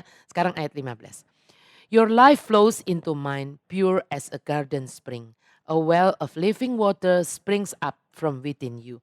Like a mountain brook flowing in my heart. Hidupmu mengalir ke dalam hidupku, semurni mata air di kebun. Sumur air hidup keluar dari dalammu, bagaikan sungai kecil di gunung yang masuk ke hatiku. Seperti anak sungai di pegunungan, Sulamit mengalir ke dalam hati mempelai laki-lakinya, istilahnya. Dia adalah private paradise-nya, Firdausnya, tempat dia mencurahkan isi hatinya. Tetapi sekaligus tempat dia juga terlindung ya dari semua kuasa kegelapan yang coba menghabisinya. Pastilah. Kan tadi saya bilang kalau kita ini adalah private paradise-nya, dia pasti take care. Karena dia yang sudah pegang kuncinya, meterainya. Ya, kasih Tuhan Yesus telah membangun sebuah tembok di sekeliling Sulamit. Tidak ada orang lain yang bisa memiliki mempelai wanitanya. Anda saja dengan kekasih Anda, istri Anda gitu ya kan, yang para bapak, Anda take care, Anda protect. Tapi terbatas, sedangkan Tuhan pasti tidak terbatas ya. Dikatakan hidupmu mengalir ke dalam hidupku semurni mata air di kebun. Dalam bahasa Ibraninya dikatakan kamu adalah mata air di taman. Sumber air hidup, sumur air hidup keluar dari dalammu. Tiba-tiba saya teringat firman-Nya yang berkata di Yohanes 4 ayat 13-14. Jawab Yesus kepadanya. Ini Yesus menjawab itu loh. Perempuan Samaria yang ketemu di sumur Yakub. Yang menimba air lalu Yesus minta minum. Ya kan seperti itu. Dan Yesus berkata kepadanya. Barang siapa minum air ini ia akan haus lagi. Tetapi barang siapa minum air yang akan kuberikan kepadanya, ia tidak akan haus untuk selama-lamanya. Sebaliknya air yang akan kuberikan kepadanya akan menjadi bukan air mata tapi mata air di dalam dirinya. Yang terus-menerus memancar sampai kepada hidup yang kekal. Di Yohanes 7 ayat 38-nya dikatakan, barang siapa percaya kepadaku. Ini nyambung ya kan. Seperti yang dikatakan oleh kitab suci, dari dalam hatinya akan mengalir aliran-aliran air hidup, yaitu mata air ya. Saat Anda dan saya sungguh memiliki air hidup itu di dalam hidup kita, bergaul karib dengan Tuhan, menjadi kekasih yang mengerti hatinya, air mata kita akan diubahnya menjadi mata air yang akan mengalir keluar tepat pada waktunya, memberi minum bagi banyak orang. Saat ini saya mau berkata begini, saat ini mungkin hidup Anda penuh air mata. Ya, namun kalau Anda mau datang kepada Tuhan Yesus, tidak hanya sesaat, ya, kalau perlu aja, kalau perlu tok, kalau butuh tok, ya, tetapi tinggal di dalam Dia. Menikmati kasihnya, menanggapi kasih itu dengan ketaatan Anda day by day. Membangun hubungan yang eksklusif, jangan bangun hubungan yang biasa-biasa saja. Saya mau bilang nih, ini penutup saya ya di terakhir, saya mau bilang begini. Justru kalau Anda saat ini sedang bermasalah, sedang ada sesuatu yang berat. Banyak orang bilang saya males berdoa Bu, saya jadi males baca firman tante. Salah. Justru ketika Anda merasa berat, mari bangun hubungan yang sedemikian intim, yang eksklusif. Jangan punya hubungan yang biasa-biasa dengan Tuhan. Ya kan? Tetapi juga kalau hidup Anda sedang tidak ada apa-apa, semuanya beres. Ya kan? Semuanya berkelimpahan, pekerjaan bagus, jabatan oke, duit oke. Ya kan? Usaha enggak stop gitu. Juga mari bangun hubungan yang eksklusif dengan Tuhan. Jangan sampai nanti Tuhan cemburu dan ambil semuanya itu. Karena Anda begitu mencintai berkat-berkatnya, tetapi tidak mencintai sangat pemberi berkatnya. Ya, nah tetapi kalau Anda melakukan itu, Anda jalan bangun hubungan yang intim dengan Dia, yang eksklusif, jalan dalam ketaatan day by day dengan Dia, Anda boleh percaya. Anda boleh percaya, air mata Anda akan diubahnya menjadi mata air. Apa yang hari ini adalah kesakitan akan diubahnya menjadi kesaksian yang hidup. Ya, apa yang hari ini seolah adalah kekalahan. Tapi kalau Anda terus mau berjalan di dalam ketaatan kepadanya, karena bukan karena ketakutan, tapi karena cinta Anda yang sangat kepada Dia, tepat pada waktunya, kekalahan itu akan diubahnya menjadi kemenangan yang kilang gemilang. Siapa bilang amin? Amin, beri kemuliaan buat Yesus Tuhan kita ya. Dan saya mau taruh satu doa saya ya, karena beberapa orang berkata bahwa saya senang Bu kalau Ibu mau berbagi doa Ibu gitu ya. Doa sebetulnya secret, tetapi ini yang bisa dibagikan, saya bagikan supaya bisa diulangin oleh Anda semuanya ya. Ini bukan doa penutup seperti biasa, nanti kita akan nyanyikan satu lagu, tetapi kita akan sama-sama meneduhkan hati kita akan doakan doa kepada Tuhan Yesus ini. Tuhan Yesus, terima kasih karena Engkau menyebutku Firdaus pribadimu, taman kesukaanmu. Aku memberikan hatiku kepadamu dan tidak menahan apapun darimu mulai saat ini. Pujianku adalah milikmu. Hidupku adalah milikmu, keuanganku adalah milikmu, keluargaku adalah milikmu, anak-anak dan pasanganku juga milikmu, dan kesehatanku serta kekuatanku ada di dalam tanganmu. Terima kasih karena menjadikanku satu denganmu. Aku sangat mengasihimu Tuhan Yesus, Raja dan kekasih jiwaku. Amin. Bapa, Putra dan Roh Kudus. Amin. Ya, mari saya ingin mengajak Anda menyanyikan satu lagu. Lagu ini ada di albumnya HOTK, All for Jesus. Lagu ini ditulis oleh anak Yud saya, Lucy namanya, ya nggak apa-apa disebutin aja. Dia menulis ini waktu dia masih single, tapi yang saya kagum dan bersukacita karena sampai dengan hari ini dia sudah mempunyai satu putri cantik yang masih baby, yang kecil ya. Tetapi setiap kali sesi HOTK ini yang lewat YouTube, dia selalu melihatnya, menontonnya, mengikutinya bersama babynya. Luar biasa ya. Semoga banyak orang yang juga seperti itu. Ketika mendapat anugerah, sesuatu yang dirindukan, tetapi tidak melupakan pemberi dari anugerah itu. Ya, mari kita sama-sama menyanyikan lagu ini ditulis oleh Lucy. Lagu ini berjudul Bait Pujian. Duduk diam dan tinggal tenang, mendengar curahan isi hatimu, mencium kakimu, kagumi engkau, ya Raja kekasih jiwaku. Duduk diam dan tinggal tenang, mendengar curahan isi hatimu, mencium kakimu, kagumi engkau, ya Raja kekasih jiwaku. Jadikanku Bait pujian bagimu, tubuh jiwa dan rohku berkenan kepadamu.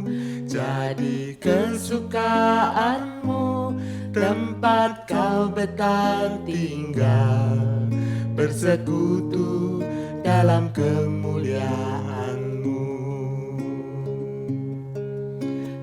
Duduk diam dan tinggal tenang, mendengar curahan isi hatimu, mencium kakimu, kagumi engkau, ya Raja kekasih jiwaku.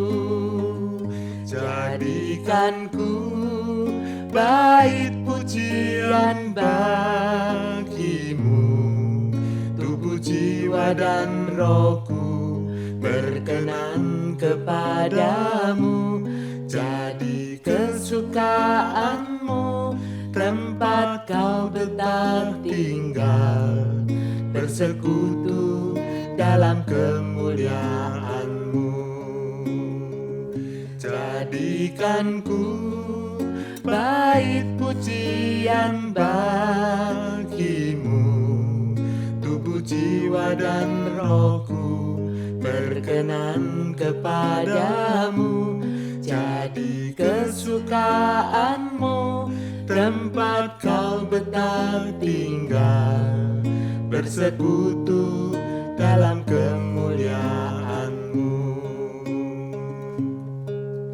Mengenalmu dan dekat denganmu, Menjadi kekasih yang mengerti hatimu, mengasihimu dengan ketaatanku, demi senyuman di wajahmu. jadikanku bait pujian bagimu, Tubuh jiwa dan rohku berkenan kepadamu. jadi kesukaanmu, tempat kau betah tinggal, bersekutu dalam kemuliaanmu. Jadi kesukaanmu, tempat kau betah tinggal, bersekutu dalam kemuliaan-Mu. Ya Bapak Ibu dan Saudara semuanya, saya berdoa supaya ini lagu yang selalu kita nyanyikan di dalam hidup kita sepanjang hidup kita. Supaya kita sungguh-sungguh mau menjadi bait pujiannya. Saat kita tidak hanya curhat sama dia, tetapi kita juga mau mendengarkan apa yang Tuhan mau curhatkan kepada kita. Ya, lagu ini udah sering dinyanyikan, tetapi saya tidak pernah bosan menyanyikan lagu ini karena sekaligus menjadi doa dalam hidup saya. Saya berdoa semoga itu juga doa Anda, ya. Sebelum kita masuk di dalam doa, seperti biasa nanti kita juga akan berdoa untuk persembahan yang terbaik. Kita ada QR code, ada yang belum mengerti QR code itu memang tidak bisa langsung pakai kamera HP kita di-scan-kan begitu, tidak bisa. Tetapi kalau Anda mau mempersembahkannya lewat apa misalnya GoPay atau OVO atau apa ya, kita harus buka aplikasi OVO dulu gitu, lalu di-scan begitu. Ya, karena ada mungkin ibu-ibu ada banyak yang mungkin bingung seperti itu. Jadi boleh, tetapi mengirimkan, mentransfer seperti biasa juga silakan, tidak apa-apa. Seperti tadi yang saya katakan, kita mau mempersembahkan yang terbaik supaya di mana harta kita berada, disitulah hati kita berada. Ya, Tuhan sudah mendoakan untuk kita, dialah pengantara kita satu-satunya dan dia mendoakan supaya di mana dia berada, kita juga berada. Itulah yang menjadi doa kita juga, kita sepakat, kita mengaminkan dan malam hari ini dengan persembahan kita juga mau di mana harta kita berada, disitulah hati kita juga berada. Saya sungguh berdoa supaya apa yang ditaburkan malam hari ini, kebenaran firman Tuhan sungguh-sungguh tumbuh di dalam hidup kita.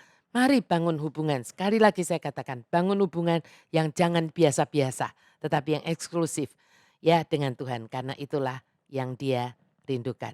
Mari kita satukan hati dalam doa. Di nama Bapa, Putra dan Roh Kudus. Amin. Bapa Surgawi, kami bersyukur malam hari ini. Terima kasih Tuhan karena lewat Song of Song 4 ayat 12 sampai 15 ini kami menerima banyak pewahyuan yang Engkau singkapkan kepada kami.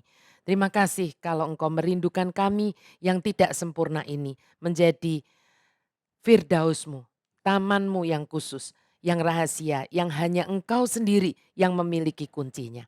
Tuhan, kami tahu kami masih hidup di dunia ini sehingga dosa masih sering kali ketok-ketok di pintu hati kami. Tetapi kami mau Tuhan, sejak malam hari ini kami tahu kepada siapa kami harus membukakan pintu hati kami. Dan kami punya kuasa untuk menolak segala kuasa yang tidak benar, yang ingin masuk, segala tawaran yang tidak benar, yang mencoba memasuki hidup kami, hati kami. Malam ini kami mengerti, kami bukan lemah, kami punya kekuatan karena kami mempunyai meterai dari Allah yang hidup itu. Kami ini adalah, hati kami ini adalah taman yang tersembunyi. Firdausnya milik Tuhan pribadi. Dan kami harus menjaga ini untuk tidak membukanya untuk dipakai oleh siapapun.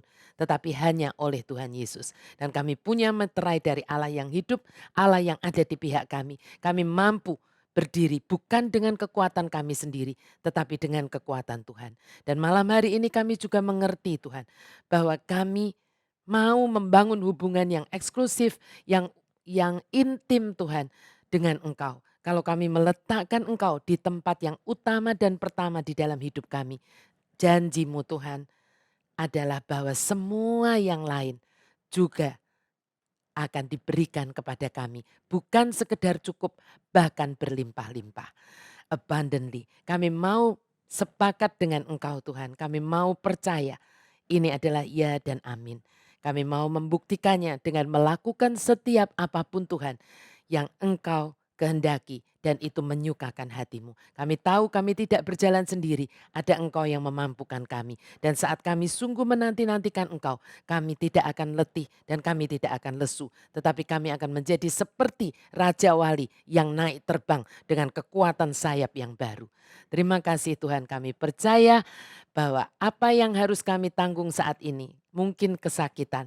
Tetapi kami percaya kalau kami berjalan bersama Sang Terang itu, kesakitan ini akan menjadi kesaksian yang hidup tepat pada waktunya.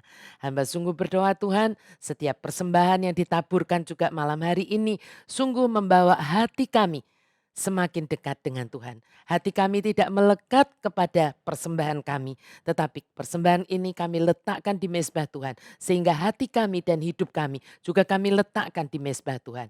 Dan biar dimanapun engkau berada Tuhan, seperti kerinduanmu, demikian juga kami berada di tempat yang sama. Terima kasih Tuhan, hamba sungguh berdoa Engkau yang memberkati setiap tangan-tangan yang mempersembahkan persembahan yang terbaik malam hari ini.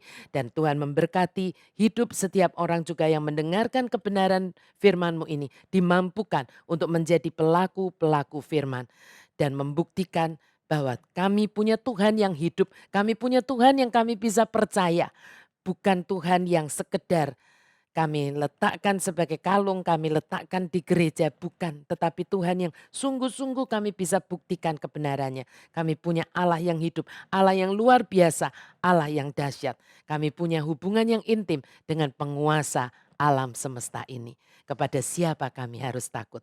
Biar malam hari ini Tuhan menjadi malam yang berbeda. Malam yang mengubahkan hidup kami Tuhan. Mulai dari malam ini sampai ke depannya nanti. Dan kami percaya malam hari ini berkat kasih dari Allah Bapa, persekutuan yang intim dengan Roh Kudus dan berkat yang melimpah dari Yesus Kristus Tuhan kami turun di dalam hidup setiap anak-anak-Mu ini dari mulai malam hari ini sampai Tuhan Yesus datang menjemput kami semua. Mari semua yang percaya, mari semua yang ingin membangun hubungan yang eksklusif dengan Tuhan.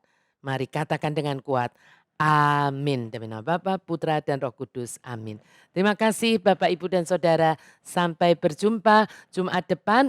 Kita sudah akan masuk ke pasal 5. Yang pasal 4-nya hanya tinggal satu ayat. Ayat 16 tapi cukup lumayan. Lalu kita masuk pasal 5-nya ayat 1 saja. Tetapi sungguh menarik karena saya sudah merenungkannya, sungguh ajaib yang minggu depan luar biasa. Mari jangan pernah ketinggalan satu sesi pun dari Song of Song ini sampai dengan nanti Song of Song yang ke-8. Terima kasih, saya berdoa supaya satu minggu ke depan dari hari Jumat ini sungguh-sungguh adalah minggu yang diberkati Tuhan, minggu yang luar biasa, minggu yang membuat Anda menjadi pribadi yang berbeda. Terima kasih, Tuhan memberkati Anda semua dan keluarga.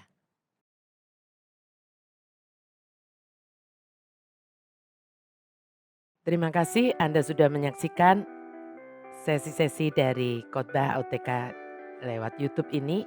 Jangan lupa untuk like, share, subscribe, dan tekan tanda loncengnya. Supaya Anda selalu mendapatkan update-update terbaru dari YouTube HOTK.